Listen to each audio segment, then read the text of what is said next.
gamer spawn. Sony and the PlayStation brand are one of the biggest comeback stories of the current generation of gaming consoles, having kicked off the PS3 to lukewarm reception and a dearth of desirable games.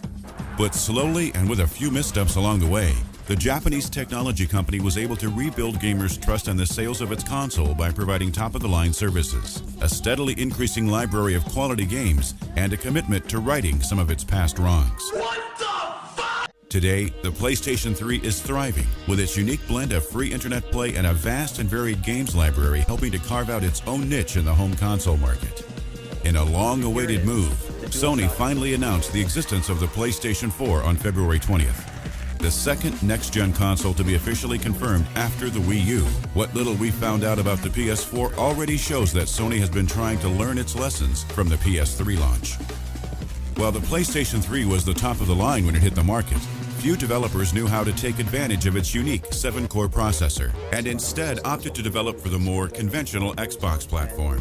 Sony, in a bid to be the center of development attention this time around, has made the decision to base the PlayStation 4 on a more typical PC-inspired architecture. The system's x86 64-bit 8-core processor should put it on par with a mid to high-end gaming PC when it hits the market, and it should be nearly as easy to develop for. The graphics chip will be based on the Radeon HD 7000 series, which, although several years old, will undoubtedly be optimized and souped up for the console iteration.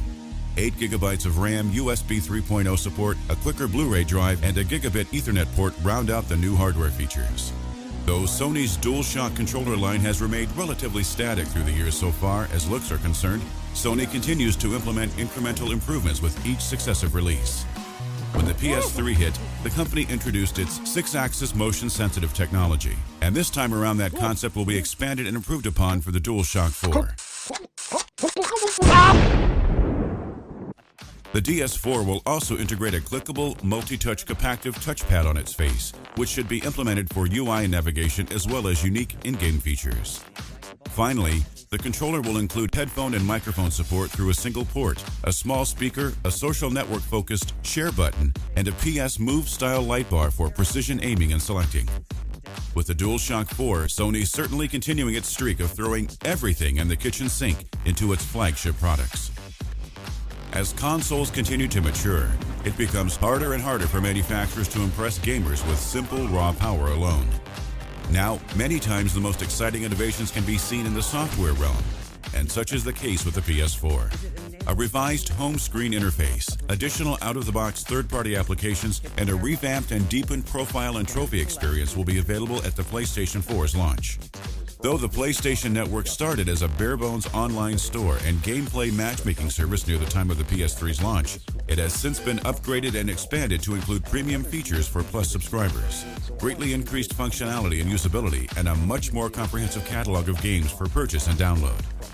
The PS4 looks to continue this progress with brand new features like cloud-based streaming of some games, streaming gameplay and upload functionality, and play while you download purchasing off the PlayStation Store. The PlayStation 4's game selection is already shaping up to be spectacular, with big-name day-one releases as well as possible sleeper hits scheduled for the launch window.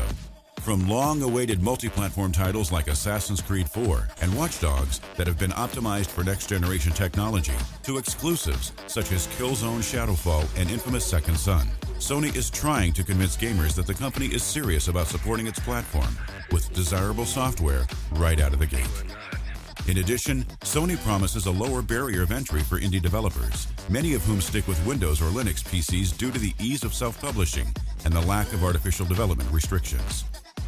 If the Japanese gaming company follows through on its word, we could have a vast and varied game catalog within a year of the system's launch. While there is much more to be learned about the PS4, what we've seen so far is indicative of a smart approach to the modern hardcore gaming market by Sony. Many questions remain. Will Microsoft's next Xbox iteration swoop in to one-up its fiercest competition? Will the company be able to capture the casual market Nintendo won over last generation with the Wii? Or will the Wii U eat into that portion of the PS4's potential sales? And perhaps most importantly, will the tech giant be able to price the console competitively? While we don't have the answer to any of these questions as of yet, we should learn more as this year's E3 looms larger on the horizon. As the dust from E3 and other expos begins to settle, we'll have a much better picture of what kind of market and how warm of a reception the system will be facing when it ships later this year. Stay tuned to GamerSpawn for all your PlayStation 4 and general gaming news and features.